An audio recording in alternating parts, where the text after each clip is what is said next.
Bismillahirrahmanirrahim. Assalamu alaikum students. I am your physics instructor Muhammad Ibrahim on the platform of Dimensional Physics, and today we are going to discuss Cambridge O-Level Physics, Section 2 Thermal Physics, Subsection 2.3 Transfer of Thermal Energy and topic Radiation.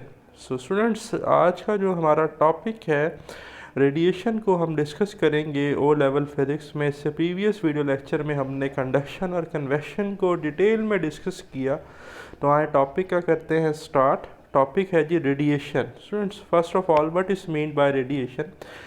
Radiation is actually a third way in which thermal energy can travel but whereas conduction and convection both need matter to be present. Students, हमने ये देखा कि conduction में और convection में matter का होना बड़ा ज़रूरी है, क्योंकि रेडिएशंस के लिए मैटर का होना ज़रूरी नहीं है।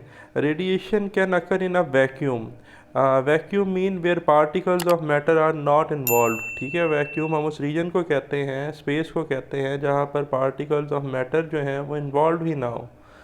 ठीक है, वैक्यूम मीन नो एयर आप सिंपली कह सकते हैं। Radiation is the way in which thermal energy reaches us from the sun. ठीक है जी, सन से जो लाइट आ रही है इलेक्ट्रोमैग्नेटिक वेव, वो तकरीबन 8 मिनट 20 सेकंड में अर्थ की सरफेस पर आती हैं। इलेक्ट्रोमैग्नेटिक वेव हैं, स्पीड ऑफ लाइट से आती हैं, जिसकी वैल्यू 3 × 10⁻⁸ मीटर पर सेकेंड है। ठीक है, so radiation has all the properties of electromagnetic waves. ये हम फर्दर आगे डिस्कस भी करेंगे सेक्शन 3 में 3.3 में। ठीक है, and travels with speed of light. Thermal radiation is infrared radiation. Students, जो हमारे पास थर्मल रेडिएशन है ये इंफ्रारेड रेडिएशन होती हैं। ये आपने नोट कर लेना है, मार्क कर लेना है, एमसीक्यूज़ में पॉइंट डिस्कस किया जाता है। And all object emits this radiation. जितने भी ऑब्जेक्ट्स हैं वो इस रेडिएशन को इमिट करते हैं। When it falls on the object it partially reflected, partially transmitted and partially absorbed. ठीक है, इसमें से कुछ क्या होगी, रिफ्लेक्ट, कुछ ट्रांसमिट होगी, कुछ एब्जॉर्ब्ड होगी। The absorbed radiation rising the temperature of object. जो एब्जॉर्ब्ड रेडिएशन है वो ऑब्जेक्ट का टेम्परेचर इंक्रीज़ करेंगे। ठीक, तो आपने देखा होगा कि जो हमारे पास हॉट कंट्रीज़ हैं, फॉर एग्जांपल स्पेन, ठीक है, अंदलुस जिसे हम कहते थे, ठीक, तो वहाँ पर जो बिल्डिंग्स हैं उन पर वाइट कलर किया जाता है ताकि घरों के अंदर का जो टेम्परेचर है वो बाहर के टेम्परेचर के कंपैरेटिवली क्या हो, कम हो। तो buildings in hot countries for example Spain are often painted white, shown in figure 2.3.8। अभी मैं आपको दिखाता हूँ diagram. This is because white surface are good reflector of radiation. White surface क्या है, good reflector of radiation, so help to keep the house cool. ठीक है, ये आप देखें वाइट पेंट बिल्डिंग्स। अब ये वाइट पेंट इसलिए किया गया है कि वाइट जो है वो क्या है, एक अच्छा रिफ्लेक्टर है रेडिएशन का। तो रेडिएशन आएंगी तो वाइट कलर उन्हें रिफ्लेक्ट कर देगा। ठीक है, तो इनसाइड रूम जो है वो टेम्परेचर क्या रहेगा, कूल, ठंडा रहेगा। ठीक है, कम रहेगा as compare to outside temperature. So next है जी गुड एंड बैड एब्जॉर्बर्स। ठीक है जी, तो ये भी हम डिस्कस कर लेते हैं। Some surface absorb radiation better than other as may be shown using by the operators in figure 2.3.9। तो सबसे पहले आपको डायग्राम दिखा दें स्टूडेंट। ये हमारे पास जी एक हीटर है सेंटर में, ठीक है जी, और हमारे पास थिन लिड हैं इसकी साइड्स पर, सराउंडिंग पर, जिसमें से एक की इनर सरफेस डल ब्लैक है और एक की शाइनी सरफेस है। ठीक है, और हमने इन थिन लिड के साथ कैंडल वैक्स के साथ कॉइन लगाए हुए हैं। ठीक, अभी हम सारा ऐसा क्यों कर रहे हैं, एक्चुअली हम ये देखना चाहते हैं जब हम इस हीटर को ऑन करेंगे, यहाँ से हीट प्रोवाइड करेंगे, तो कौन सा कॉइन जो है वो जल्दी गिरेगा नीचे, फॉल आउट किसका जल्दी होगा। ठीक है, तो dull black surface good absorber of radiation है। शाइनी सरफेस जो है ये हमारे पास जो है बैड एब्जॉर्प्शन ऑफ रेडिएशन है, आप सिंपली कह सकते हैं। ठीक है, तो डल ब्लैक सरफेस जो है ये ज़्यादा क्या करेगी, हीट एब्जॉर्ब करेगी, और जो कैंडल वैक्स है वो मेल्ट होगी और ये जो कॉइन है ये जल्दी से गिर जाएगा। ठीक है, जबकि शाइनी सरफेस जो है ये रिफ्लेक्टर है हमारे पास रेडिएशन का, बैड अब्जॉर्बर है। तो कैंडल वैक्स मेल्ट नहीं होगी और कॉइन जो है वो अपनी ओरिजिनल पोजीशन पर ही स्टे रहेगा। ठीक, ये सारा इस पैराग्राफ में डिस्कस किया गया है। तो देखिए, the inside surface of one lid is shiny and of the other dull black. The coins are stuck on the outside of each lid with a candle wax. If the heater is midway between the lids, okay, जैसा कि मैंने diagram में दिखाया, they each receive the same amount of radiation. After a few minutes the wax on the black lid melts and coils fall out. जैसा कि मैंने कहा कि जी डल ब्लैक सरफेस जो है वो गुड एब्जॉर्प्शन ऑफ रेडिएशन है, तो कैंडल वैक्स मेल्ट होगी और कॉइन गिर जाएगा। The shiny lead stay cool and wax unmelted. ठीक है जी। So we conclude that dull black surface are better absorption of radiation than white shiny surface which are instead good reflector of radiation. Reflectors on electrical fires are made of polished metal because of its good reflecting properties. Okay ji. So next है good and bad emitters.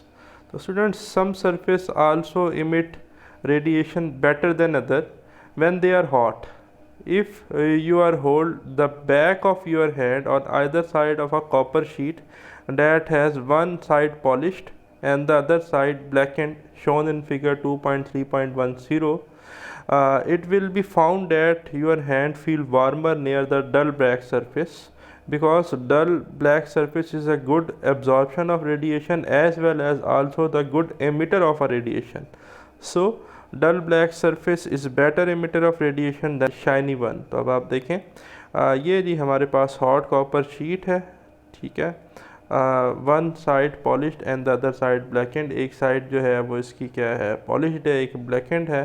तो back of hand towards the sheet जो है वो आप देख भी रहे हैं, हाथ की डायरेक्शन दिखाई गई है, हाथ की बैक साइड। तो जो आपके पास ब्लैकेंड सरफेस है, ठीक है जी, वहाँ पर आपको ज़्यादा गर्म महसूस देगा, ज़्यादा वार्मर फील आएगा। ठीक है, क्योंकि जो ब्लैक सरफेस है ये गुड एमिटर ऑफ रेडिएशन है, साथ साथ ये गुड एब्जॉर्प्शन ऑफ रेडिएशन भी है। ठीक, so the cooling fins on the heat exchangers at the black of a refrigerator are painted black. ठीक है जी। तो कूलिंग फिन्स को जो है वो हम ब्लैक इसलिए रखते हैं कि रेडिएशन जो है वो जल्दी जल्दी इमिट हो। So are good emitters of radiation and they loss heat more quickly. तो हीट जल्दी जल्दी उनसे क्या होती है, रिलीज हो जाती है, एमिट हो जाती है। By contrast saucepan that are polished are poor emitter and keep their heat longer. Saucepan normally जो है हम ब्लैक बनाते हैं, ठीक है, या जो है अक्सर हम जो है उन्हें पॉलिश कर देते हैं सिल्वर। ठीक है, ब्लैक नॉर्मली वो हीट लग लग के हो जाते हैं, लेकिन जो सिल्वर होते हैं वो हम इसलिए ही बनाते हैं कि उनसे रेडिएशन इतनी जल्दी इमिट ना हो। ठीक है, तो उससे हम कहते हैं पुअर एमिटर्स। ओके, और वो ज़्यादा देर के लिए गर्म रहते हैं। In general surface that are good absorption of radiation are good emitter when hot. ठीक है, तो नॉर्मली ब्लैक सरफेस जो है वो गुड एब्जॉर्प्शन ऑफ रेडिएशन है, और जब वो हीटेड होगी, वार्मर होगी, तो वो गुड एमिटर ऑफ रेडिएशन भी है। ठीक, नेक्स्ट है student temperature and rate of emission of radiation. Radiation is emitted by all bodies above absolute zero. Absolute zero mean 0 Kelvin, या जिसे हम कहते हैं -273.16 डिग्री सेल्सियस टेम्परेचर। ये पेपर में MCQ आ सकता है। And consist mostly of infrared radiation, but light and ultraviolet are also present if the body is very hot, for example sun. Students, आपने एक सेंटेंस याद रखना है कि at low temperature body will emit longer wavelength radiation and at high temperature body will emit lower wavelength जो है वो emit करेगी। ठीक है, लोअर वेवलेंथ रेडिएशन। तो आपने ये पॉइंट लिख लेना है कहीं साइड पर कि टेम्परेचर ज़्यादा होगा तो वेवलेंथ जो है वो हमारे पास शॉर्ट वेवलेंथ की होंगी, और टेम्परेचर कम होगा तो जो हमारे पास रेडिएशन है वो लॉन्गर वेवलेंथ की होगी। ये एक्चुअली में वाइन डिस्प्लेसमेंट लॉ है। ठीक है, कि लैम्डा और टी का जो प्रोडक्ट है वो कांस्टेंट रहता है, तो आपने ये नोट कर लेना है कि वेवलेंथ और टेम्परेचर का इन्वर्स रिलेशन है according to Wien displacement law. फिलहाल ये आपका टॉपिक नहीं है, बट आपने इसको याद रखना है, ठीक। अगर मैं कहीं पर बात करूंगा कि किसी वेरी हॉट बॉडी की, तो वहाँ पर आप समझ जाएं कि लोअर वेवलेंथ की क्या है रेडिएशन, और अगर कोई जो है लेस वार्मर बॉडी है तो वहाँ पर लॉन्गर वेवलेंथ रेडिएशंस यूज होंगे। Okay, for an object to maintain a constant temperature, energy must transfer away from the object at the same rate than the object receive energy. If the average energy radiated is less than absorbed, the temperature of object will rise। ठीक है जी। अब आप देखें ना कि जितनी energy object जो है वो रेडिएट कर रहा है और एब्जॉर्ब कर रहा है वो इक्वल होनी चाहिए, ठीक है, क्लाइमेट चेंज को नॉर्मल रखने के लिए। और अगर जो ऑब्जेक्ट है और उसकी एवरेज एनर्जी जो है वो रेडिएट कर रहा है, इमिट कर रहा है, वो कम है और एब्जॉर्ब्ड ज़्यादा है, ठीक है, तो होगा क्या कि if the average energy radiated is less than the absorbed, the temperature of object will rise। तो वो ज़्यादा वार्मर हमें दिखाई देगा, ठीक है। अच्छा, if the average energy radiated is more than absorbed, अब absorbed कम कर रहा है और रेडिएट ज़्यादा कर रहा है। जैसे आपके पास hot cup of tea winter में, ठीक है, सर्दियों में एक गर्म चाय का कप, अब जो गर्म चाय का कप है वो रेडिएशन जो है इमिट तो ज़्यादा तेज़ी से कर रहा है, बट सराउंडिंग से अब्जॉर्ब क्या कर रहा है, लेस, तो temperature of object will fall, तो वो चाय का कप ठंडा हो जाएगा, ठीक है। नेक्स्ट है the green house effect. Green house effect को हम वैसे तो डिटेल में भी डिस्कस करेंगे, लेकिन फ़िलहाल यहाँ पर इन टर्म ऑफ रेडिएशन जो है वो बात की गई है, तो ज़रा उसको समझते हैं। The sun radiation mainly light, मैंने बताया था कि सन जो है इसका टेम्परेचर जो है बहुत ज़्यादा होता है, तो हाई टेम्परेचर है तो short wavelength infrared radiation emit होंगे, ठीक है। The sun radiation mainly light and short wavelength infrared can pass through glass, unlike longer wavelength infrared from cooler sources like fire, ठीक है। फायर का टेम्परेचर जो है इतना ज़्यादा नहीं होता, तो जो है वो हमारे पास लो टेम्परेचर होने की वजह से लॉन्गर वेवलेंथ की रेडिएशन इमिट करेंगे।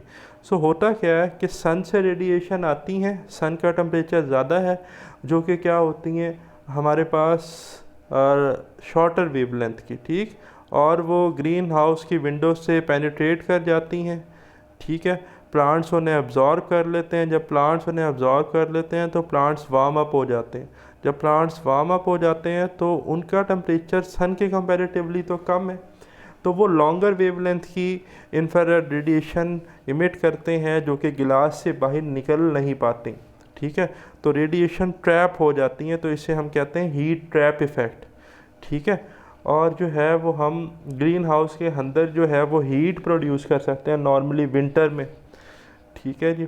जब बारिशें वगैरह ज़्यादा आती हैं तो बाहर का जो टेम्परेचर है वो क्या होता है, ज़रा ठंडा, ठीक है, कूलर, तो हमें तो चाहिए होता है वार्मर, तो फिर हम जो है वो ग्रीन हाउस इफ़ेक्ट यूज़ करते हैं। इसी तरह हमारे एटमॉस्फेयर में जो गैसेस हैं वो भी green house gases like methane है, कार्बन डाइऑक्साइड हैं, ये भी यही काम करती हैं हीट ट्रैप का, और जो हमारा इनकमिंग और आउटकमिंग रेडिएशन का बैलेंस है वो बरकरार रहता है। और अगर ये ना हो तो फिर क्लाइमेट चेंज कंसर्न्स जो हैं वो बहुत ज़्यादा हो सकते हैं। यही सारा इस पैरा में डिस्कस किया गया है।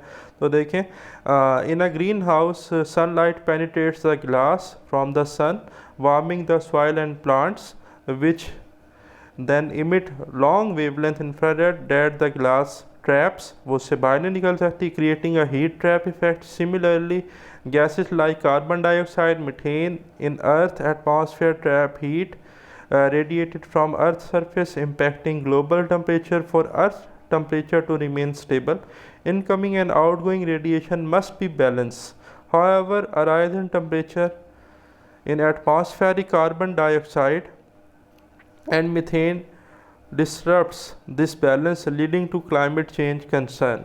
ओके, ये वही बात आ गई कि ये हमारे लिए फिर एंट्रोपी चेंजेस का इन्वॉल्व बनेगा, थर्मल डिसऑर्डरनेस जो है वो हो सकती है। नेक्स्ट है जी rate of cooling of an object. If The surface temperature of an object is higher than its surrounding. It emits radiation at a faster rate than it absorbed radiation from the surrounding, as we discussed earlier. As a result, it cools until the two rates become equal and a constant temperature is reached. The higher the surface temperature of object above its surrounding and larger its surface area, the greater the quantity of radiation it emit and greater its rate of cooling. ठीक है जी, दो factor हैं rate of cooling जिस पर depend करता है। एक तो टेम्परेचर पर, टेम्परेचर ऑब्जेक्ट का जितना ज़्यादा होगा सराउंडिंग से उतना ज़्यादा रेट ऑफ कूलिंग होगा, और जितना ज़्यादा ऑब्जेक्ट जो है उसका सरफेस एरिया होगा उतना ज़्यादा जो है रेट ऑफ कूलिंग इफेक्ट ज़्यादा होगा। नेक्स्ट है student, test yourself. Question 4 है आपकी बुक का स्टूडेंट।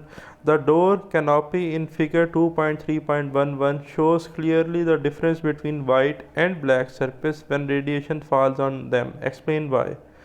तो ये जी हमारे पास जो है वो डोर कैनोपी है, ये वाइट सरफेस है, फिर साथ डल ब्लैक है, फिर वाइट पे डल ब्लैक। अब डल ब्लैक सरफेस जो है ये गुड एब्जॉर्प्शन जो है जी रखती है, ठीक है, गुड एब्जॉर्बर है रेडिएशन का। और वाइट सरफेस इसके बरक्स जो है वो क्या है जी, बैड अब्जॉर्प्शन ऑफ रेडिएशन है but good reflector of radiation है, ठीक है। तो नॉर्मली जब स्नो गिरती है तो जो ब्लैक सरफेस है ये गुड एब्जॉर्प्शन है रेडिएशन का, तो स्नो मेल्ट हो जाती है, ठीक है। और वाइट सरफेस जो है ये क्या है हमारे पास, ये हमारे पास है जी बैड एब्जॉर्प्शन ऑफ, ठीक है जी, radiation but good reflector of radiation, ठीक है। तो जो भी नॉर्मली जो है सनलाइट्स जो है या रेस जो है सन की यहाँ आती है तो ये उसे ईजिली रिफ्लेक्ट कर देती है, ठीक। तो ज़रा देखें आंसर, द ब्लैक सरफेस और the canopy absorb more radiation and become warmer, causing the snow or ice on them to melt faster. The white surface on the other hand reflect more radiation and stay cooler, ठीक है, जैसे मैंने कहा, so the snow or ice on them melts more slowly. This difference in heat absorption illustrates the contrasting thermal properties of black and white surface when exposed to radiation or light, ठीक है। Next question, test yourself में question 5 है, what type of radiation is thermal radiation. तो मैंने आपको पढ़ाया अभी कि ये इंफ्रारेड रेडिएशन होती हैं। Thermal radiation is a type of infrared radiation. It is emitted by all object based on their temperature. At longer temperature, at higher temperature body will emit radiation of shorter wavelength, or at low temperature body will emit radiation of longer wavelength. So question 6 है, why is frost less likely on a cloudy night than a clear one? जो actually student बर्फ़ गिरती है आसमान से, ठीक है जी, तो वो कहता है कि नॉर्मली ऐसा जो है वो क्लाउडी नाइट को नहीं होता, जब जो है मौसम बिल्कुल ठीक होता है, आसमान पर बादल ज़्यादा नहीं होते, तो तब फ्रॉस्ट होता है। ऐसा क्यों होता है? Frost is less likely on a cloudy night because clouds act as a insulating layer. बादल जो है वो इंसुलेटिंग लेयर का काम करते हैं, trapping heat and preventing it from escaping into the atmosphere, ठीक है, हीट को ट्रैप करते हैं। This keeps the ground warmer than on a clear night, ठीक है जी। क्लियर नाइट के बनस्पत क्लाउडी डे में जो ग्राउंड जो है वो ज़्यादा वार्मर होता है, reducing the chance of temperature dropping low enough to form frost, ठीक है जी। तो फ्रॉस्ट पॉसिबल नहीं होता क्लाउडी डे में। तो ये था स्टूडेंट्स हमारा आज का वीडियो लेक्चर। जल्द मिलते हैं नेक्स्ट वीडियो लेक्चर के साथ। मुझे दें इजाज़त। अल्लाह हाफ़िज़।